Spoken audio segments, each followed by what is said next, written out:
Isang retiradong general ang recruiter umano ng mga nagpakilalang bagmen ni Zaldico. Isa rin siya sa mga posibleng isampina ng NBI sa pagpapatuloy ng investigasyon ng ahensya. Narito ang agenda report ni Andrea Salve. Natukoy na ng National Bureau of Investigation ang nag-recruit umano sa mahigit 100 security personnel ni resigned Congressman Zaldico, kabilang ang mga nagpakilalang 18 ex-Marines na naghahatid daw ng male-maletang flood control kickbacks sa mga politiko. Ayon kay NBI Director Melvin Matibag, isa raw itong retiradong general galing sa Philippine Military Academy Batch of 1975 at posible ring maipatawag ng Bureau. So yung 103 ni-recruit ng retired general na to. At meron po kasi mga storyang lumalabas na they're supposed to be employed for the period of 2 years, pero naputol nga dahil wala na nga si Zaldico. These people, wala silang livelihood, walang kabuhayan.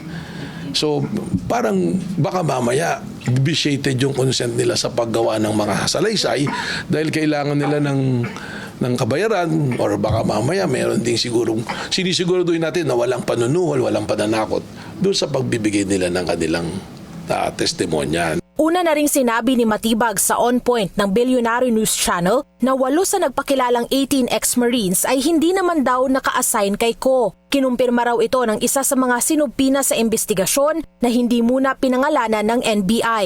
Na-interview na po namin noong Biyernes, nag-voluntary, upon receiving the subpoena nung Thursday, nag-voluntary na po na pumunta. Kasi sinabi, yun po yung tama. Kung meron kang subpoena at hindi ka naman natatakot, wala kang tinatago sa batas, mas maigi po na pumunta ka ng kusa.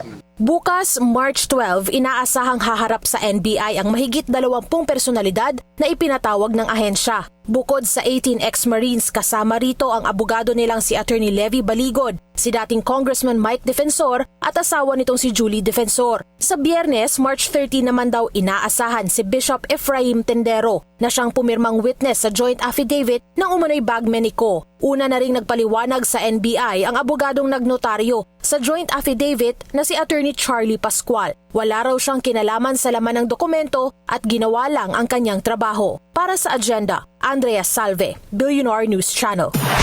Mag-follow sa aming mga social media accounts at mag-subscribe sa aming YouTube channel para sa pinakahuli at eksklusibong mga balita.